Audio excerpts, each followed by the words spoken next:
तो सभी भाइयों को राधे राधे। अभी टाइम हो रहा है अपने 7:21 सुबह के। अर्ली मॉर्निंग में आज वीडियो बनाने आ गया हूँ। तो भाई ये अपनी क्रेटा है और आज इसका हम डीपीएफ का देखेंगे कि भाई हम अपनी डीपीएफ की क्लीनिंग कैसे कर सकते हैं। जो इसमें हमारा कैटेलिक कन्वर्टर आता है वो, तो मैंने उसकी प्रॉब्लम्स के बारे में, आपको इश्यूज़ जो लोगों को आते हैं, मैंने उसके बारे में तो आप लोगों को सबको क्लियर कर दिया था कि भाई कैसे कैसे हम क्लीन करते हैं और हमें कैसे डीजल गाड़ी को मेंटेन रखना पड़ता है और डीजल गाड़ी ठीक है या फिर नहीं। अगर आपने अभी तक वो वीडियो नहीं देखी तो लिंक उसका मैं डिस्क्रिप्शन में दे दूँगा, जाके देखो।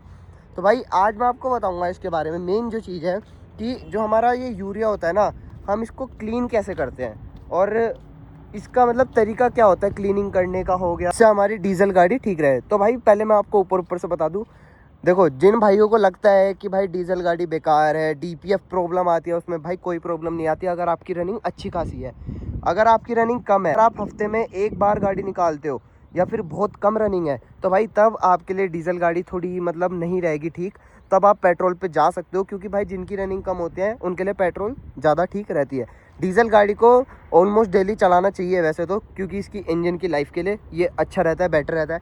और भाई डीजल गाड़ी में क्या रहता है, इनमें जो अब नई BS6 फेज़ 2 में जो ये दिक्कतें आ रही हैं वो ये है कि हमें इन्हें हाई RPM पे चलाना पड़ता है कभी कभी, जिससे हमारा जो DPF हो क्लीन हो जाए अच्छी तरीके से। तो आज हम वही देखेंगे कि हम कैसे अपना DPF को मैनुअली क्लीन कर सकते हैं, क्योंकि इसमें ऑटोमेटिक नहीं आता। डीपीएफ की प्रॉब्लम है वो सिर्फ उन्हीं बंदों को आती है जिनकी रनिंग कम है और जो गाड़ी को सिर्फ लो RPM पे चलाते हैं, जो गाड़ी को कभी नहीं खींचते। भाई अपनी गाड़ी को खींचा करो, कभी कभी खींचा करो, ये नहीं कह रहा कि मैं हर समय अपनी गाड़ी को खींचा करो, कभी कभी अपनी गाड़ी को खींचा करो। ये अपने इंजन की लाइफ के लिए अच्छा रहता है, डीजल गाड़ियों के लिए ना। इसको बोनट को अपने बंद कर लेते हैं, अब निकालना है इसे। हाँ कहाँ इसका लॉक सर? ये रहा लगा दे इसमें, बस छोड़ दो, आराम से छोड़ो। तो अब लेके चलते हैं गाड़ी को अपने। फिर भाइयों मैं आपको दिखाता हूँ कि हम अपना जो डीपीएफ है वो कैसे क्लीन कर सकते हैं मैनुअली क्रेटा के अंदर। ये उन्हीं भाइयों के लिए जिनको प्रॉब्लम लगती है कि भाई डीजल गाड़ी ये है वो है। भाई नॉर्मल चलाओ गाड़ी को, कोई दिक्कत नहीं, सिटी में भी नॉर्मल चलाओ। पर जैसे अभी मैं हाईवे पे हूँ, अगर आप भी हाईवे पे आ चुके हो तो भाई मैं आपको बताता हूँ मैनुअली कैसे करना कि आपकी गाड़ी के लिए वो चीज़ अच्छी रहेगी। तो सभी भाइयों को क्लियर हो गई होगी बात कि जो अपना डीपीएफ है वो ऐसे कोई इशू आती नहीं है जब तक आप गाड़ी को अपने सिटी में चला रहे हो और सिर्फ लो RPM। भाई 1.3 हुआ, मैंने अपना गियर चेंज कर दिया, तो तब गाड़ी में दिक्कत आ सकती है। अगर मैं बस ऐसे ऐसे चला रहा हूँ, देखो ऐसे, बस ऐसे। सिटी में भी मैं हाईवे पे 80 की स्पीड पे लेके चलता हूँ, देखो पहले मैं 80 की, बस 1.6, तो इसमें कुछ 1.5 1.6 रहता है। तो मेरे को भाई बहुत अच्छी चीज़ लगती है 80 की स्पीड पे सिर्फ इतना RPM। तो जैसे भाइयों अभी हमारी गाड़ी 70 की स्पीड पे है, जैसे देखो 1.5 RPM पे है, तो क्या करो अपना जो गियर है वो डाउन कर दो, एक RPM बढ़ जाएगा, ठीक है। अभी ये है 70 की स्पीड पे 73 है, भाई इसे चौथे गियर पे डाल दो, RPM बढ़ के 2 हो गया। बस थोड़ी देर इसे ऐसे ही चलाओ हाई RPM पे, भले ही गाड़ी एवरेज नहीं देगी पर इसके DPF के लिए अच्छी चीज़ है भाई।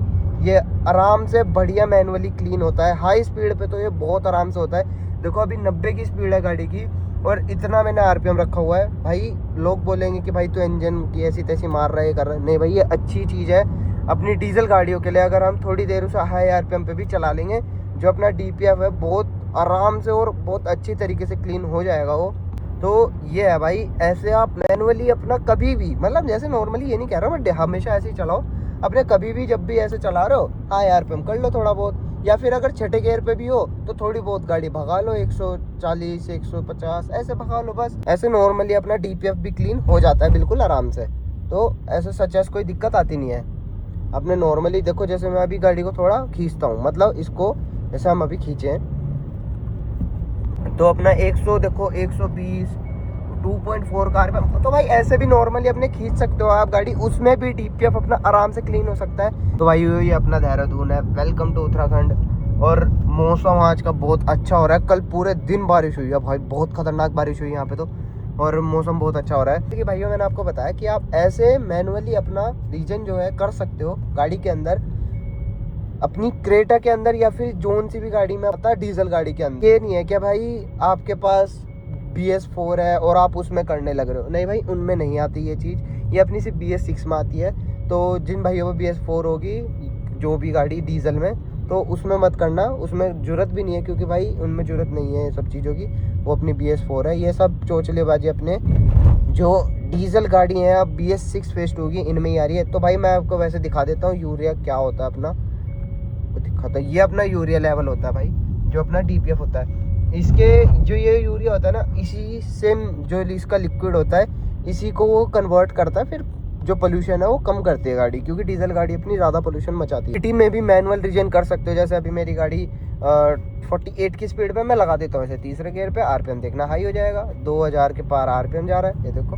वो अपने ऐसे चलते रहो थोड़ा बहुत हाई RPM पे, ऐसे चलाओ गाड़ी को। उससे क्या है, आराम से अपना जो DPF है वो क्लीन हो जाएगा अच्छी तरीके से। अभी जैसे मैंने चलाया, इसमें भी काफ़ी क्लीन हो गया होगा। वैसे तो हमारी गाड़ी ये खींचती रहती है, इसे तो हर कोई खींचता है, वैसे ही आपने मेरी वीडियोस देखी होंगी। और तो गाड़ी को तो इसे हमेशा खींचते ही खींचता है, तो हमारा DPF तो हमेशा क्लीन ही रहता है भाई, क्योंकि मेरा पंजा और मेरे जो बड़े भाई हैं उनका भी पंजा बिल्कुल ऐसे ही है, दाब के चलाने वाला, बिल्कुल खींच के चलाने वाला। तो आप ऐसे अपने आराम से DPF को क्लीन कर सकते हो। और अगर किसी भी भाइयों को कोई भी इशू है कि भाई ये दिक्कत आ सकती है, दिक्कत आ सकती है, तो मेरे को कमेंट में बताओ, मैं आपको उसका सलूशन बताऊंगा। और बाकी फिर यही थी भाइयों आज की वीडियो। अगर आपने अभी तक चैनल को सब्सक्राइब नहीं किया तो सब्सक्राइब भी कर लेना, और वीडियो को लाइक ज़रूर करके जाना। और अगर अभी तक आपने मेरे को इंस्टाग्राम पे फॉलो नहीं किया तो फॉलो भी कर लेना। बाकी मिलते हैं फिर किसी और नेक्स्ट वीडियो में, तब तक के लिए सभी भाई को राम राम।